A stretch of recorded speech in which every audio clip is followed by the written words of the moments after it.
Hello everybody, I'm Juan Manuel Fernandez and I couldn't be more excited to introduce you to my final project for the Resources and ICT course. My project is grounded in the Sustainable Development Goals, or SDGs. It consists of 3 interdisciplinary activities, each integrating 2 subjects from the curriculum of primary education in the region of Murcia, established by Decree 209/2022. In my case, I have decided to work with 3 technologies: stop motion, augmented reality, and comics. To begin with, I would like to briefly introduce you to the SDGs. The 17 Sustainable Development Goals were adopted by the United Nations in 2015 as a call to action to protect the planet, end poverty, and ensure peace and prosperity for all individuals by 2030. They have found a notable place in educational institutions, and what better than starting to work on them in primary education. The activities I have designed cover 11 SDGs, which you can see on screen. Now it is time to focus on my students. I will work with the 4th grade of primary education, composed of 20 students who are 9 and 10 years old and who attend a bilingual school. Some are highly skilled with digital tools and others need more guidance. On the other hand, some excel at problem solving, whereas others are more creative. The combination of problem solving and creativity perfectly fits the activities I have prepared. To complete them, students will be divided into 5 groups of 4. Alright, let's move on to the activities. In my case, the AI tool I used to obtain some inspiration for the tasks was ChatGPT. Firstly, I provided ChatGPT a prompt where I summarized the main instructions of the project and asked for meaningful topics to work on. What I noticed throughout the interaction was that it suggested topics related to the SDGs. That was when I thought it would be a wonderful idea to structure the project around these goals. In Activity 1, I wanted to implement a stop motion. I asked ChatGPT how this technology could fit with the subjects from the curriculum, and I really liked one idea: creating a stop motion of a fable. ChatGPT suggested doing this for the subject of Spanish language, but I decided to work on English and plastic arts instead, because this way students will be able to learn new vocabulary and practice their communication skills in English. This is how I designed Activity 1, called Fable in Motion. Firstly, students will receive the text of the fable The Lion and the Mouse. I rewrote the fable myself, ensuring that the verses rhymed to make the story more engaging. Their first mission is to complete the text with the missing words in their correct form. After completing the fable, they will receive printed materials for the stop motion, including the backgrounds and the characters, which I created with the storyboard that. Using Canva, I created some vocabulary flashcards with concepts that are included in the text and that students may not know. The cover includes the name and an illustration, and on the back you can see the translation, the category, if it is a noun, an adjective, as well as an example sentence. Then students will open the Stop Motion Studio app on their tablets and take pictures of the different scenarios. Of course, creativity during the process is more than welcome.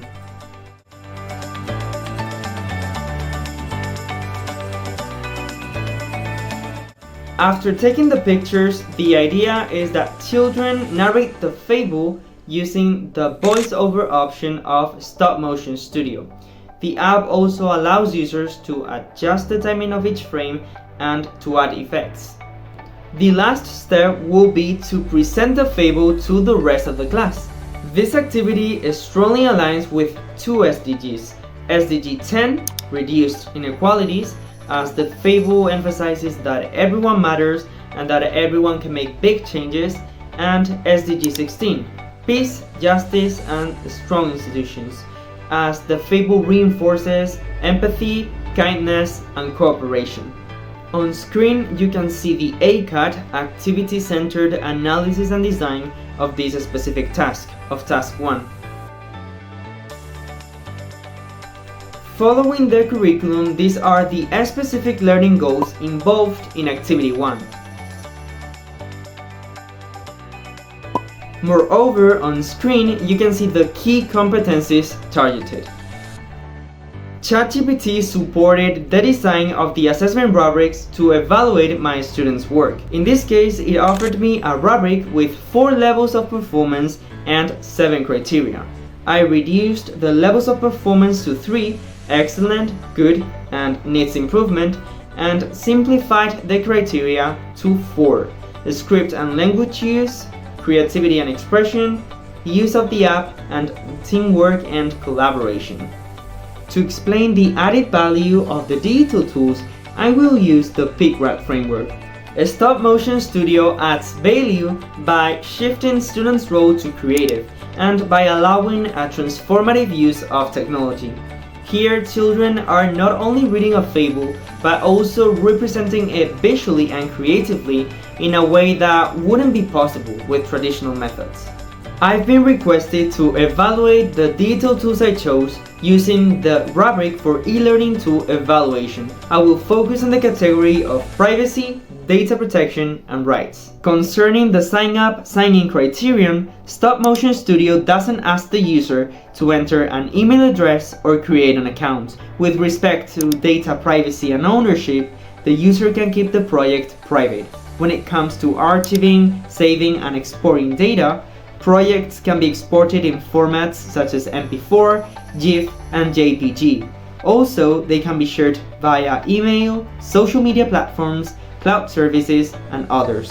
Let's move on to Activity 2, where I wanted to work with augmented reality and blend 2 other subjects, natural sciences and social sciences. I asked ChatGPT about meaningful topics, and I really liked one that it suggested, endangered animals. I gathered information about endangered animals globally and locally. And this is how I designed Activity 2, called Eco Explorers. In this activity, students will use the Animal Safari AR app. Among the animals offered, 10 are endangered. These are the ones my 4th graders will learn about. Firstly, they must open the Animal Safari AR app on their tablets. When students scan the real environment, a 3D animal model will appear. They can zoom in and interact with it directly from the classroom. By clicking on Learn, they will see a description of the animal, a map with its location, and its diet. I also designed flashcards for each of these animals. The back of the cards indicates the habitat, the approximate number of species left, the causes behind their critical situation, and possible solutions to help them. Once children have learned about endangered animals globally, it is time to raise awareness about some local species. After doing research, I chose 13 endangered animals from the region of Murcia. I also created flashcards for this, and the design, as you can see, is similar to the previous ones. On the cover, there's a picture and the name, and the back offers information on the habitat, an interesting fact, the reasons behind their threatened situation, and the actions that we can adopt. We have arrived at the last part of Activity 2, which for me is the most fun. And that is because students will try a board game I designed on Canva. It is called Reaching Sustainability, Reaching the Goal. Up to 5 players can participate. It consists of 26 squares of different colors. Blue squares are simply for advancing in the game, whereas purple, green, and orange squares represent 3 categories. Purple squares correspond to the view category. When a player lands on a purple square, they must draw a purple card, and with a tablet, they must view the animal written in AR.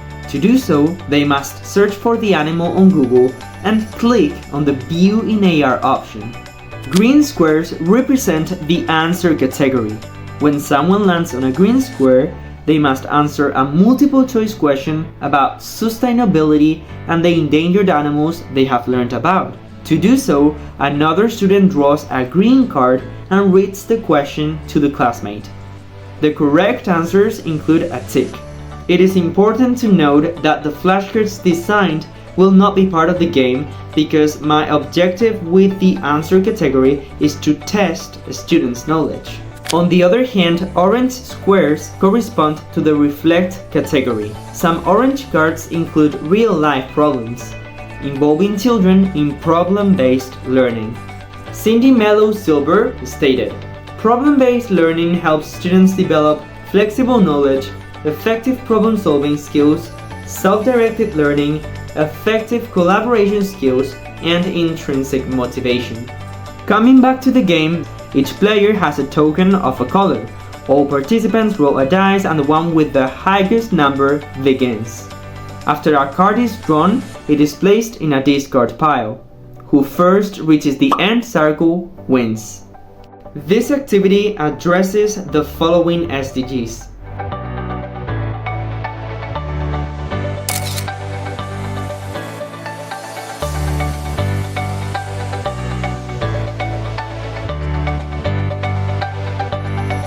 Aligning with the curriculum, these are the specific learning goals to be accomplished in Activity 2. And here are the key competencies targeted. Animal Safari AR enriches the learning experience by giving children an interactive role as they actively interact with 3D models of endangered animals directly from the classroom. It adds value by offering an immersive experience that deepens learning and which was inconceivable before. Now it is time to evaluate Animal Safari AR the way I did with Stop Motion Studio. Concerning sign up, sign in, it doesn't require the user to enter an email address or create an account to use its core features. Regarding data privacy and ownership, the user can keep ownership of their data. When it comes to archiving, saving, and exporting data, the app presents minor concerns. Export formats are limited. In the third activity, I decided to integrate comics. I wanted my students to participate in service learning by creating a comic about a relevant real-life issue. Craig Kilberger stated, "We found that service learning builds life skills, leadership, and a sense of global citizenship that makes helping a lifelong habit." With this in mind, I researched studies and there was one that caught my attention. It was carried out between January and March 2020 and it addresses social isolation among the elderly. The study revealed that 70.7% of them felt lonely at some point, which is associated with negative effects on physical and mental health, comparable to smoking 15 cigarettes a day. Here's how I prepared Activity 3, which is called Historias que Conectan, as it combines Spanish language and maths. In Activity 3, students must first analyze a graphic I designed. It is based on the study and it represents the problems elders suffer from and the exact percentages. After analyzing the graphic, they must answer the following questions. After that, they will use Pixton to design a comic where they must narrate a story in Spanish, proposing a solution for the following scenario.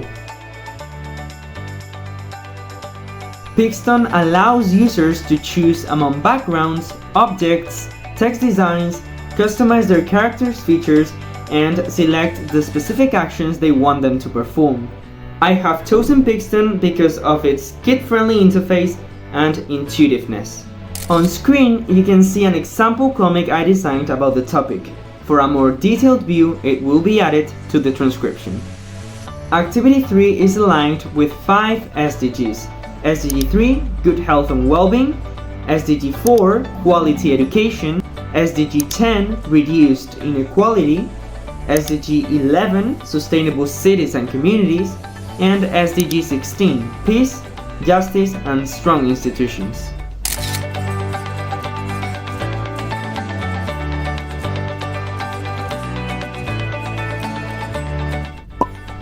The four main learning goals are the following.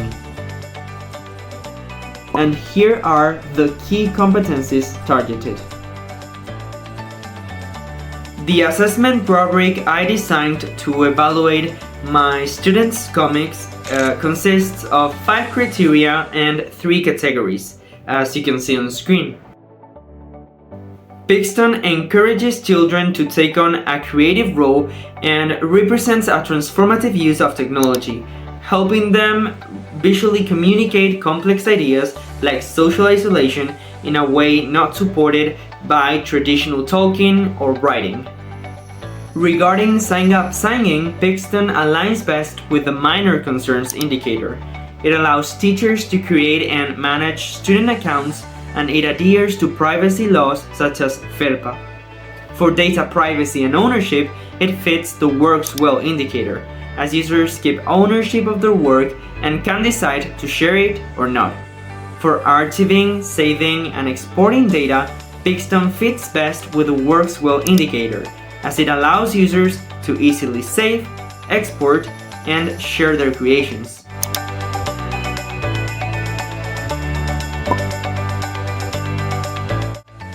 To choose the 4 core concepts of the course, I was supported by my group's cumulative diagram.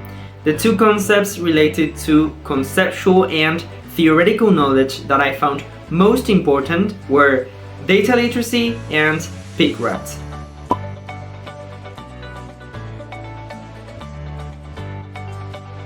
Imagine I'm looking for a hoodie online, and right after, ads for similar products appear in my social media feeds.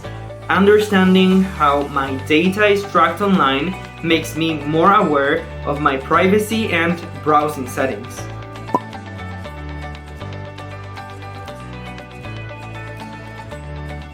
As you have seen in this project, PICRAT has helped me analyze the added value of each digital tool: Stop Motion Studio, Animal Safari AR, and Pixton, attending to the 2 dimensions, PIC and RAT. The 2 concepts related to technological and instrumental knowledge that I found most important were artificial intelligence and algorithm.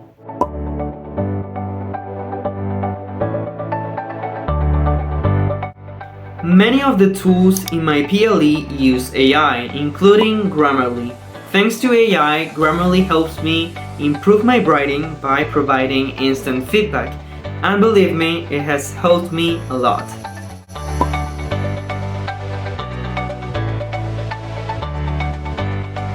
Knowing how algorithms work helps me understand how Spotify, for example, recommends songs based on the ones that I have listened to. The European Framework for the Digital Competence of Educators, it is structured around 6 areas. In my case, I have chosen 3 strongly interconnected areas: digital resources, teaching and learning, and facilitating learners' digital competence. Digital resources is about effectively identifying, selecting, modifying, and developing digital resources to enhance teaching and learning. Educators must use the resources that are best tailored to their teaching style, student group, and learning goals. The activity of the course that I found the most useful for developing this area was Task 9, which was about my group's personal learning environment, as it helped me organize digital tools based on 3 main categories: reading, doing, and reflecting. Teaching and learning refers to the integration of digital resources to enhance the teaching process and make learning more effective, personalized, and collaborative. The task where our students worked with Codiroki contributed to my development in this area. It helped me to integrate programming purposefully and meaningfully, encouraging students' collaboration to achieve a common goal. Facilitating learners' digital competence means to help students to use digital resources and technology critically, responsibly, and creatively. This includes data literacy, content creation, and problem solving. The activity that best exemplifies this area is Task 11, where I taught my classmates how to play Daily Life, an educational game that aims to enhance citizens' data literacy with real-life scenarios.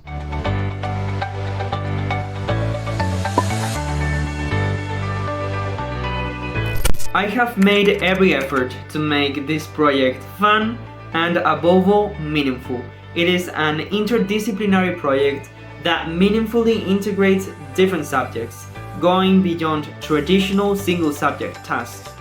Of course, I have followed the curriculum for primary education at every moment, ensuring that all learning goals and competencies were grounded in it. Taking everything into account, I think that a grade of 9 is well deserved.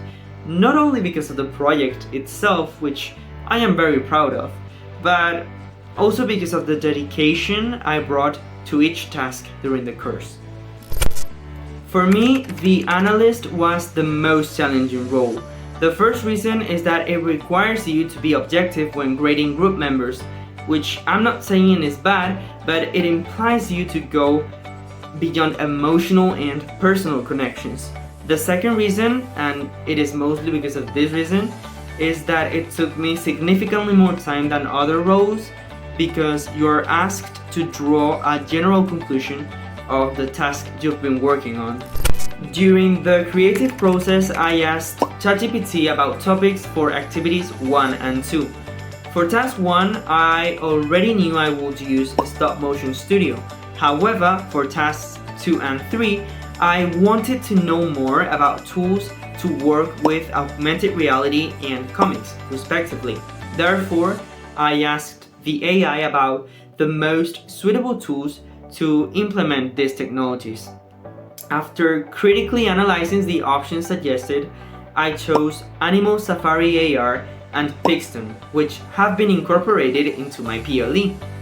The rest of the project, preparing the task instructions and the physical materials, was of my own making. And this, guys, is my final project for Resources and ICT. Thank you very much for listening. I am very proud of the project.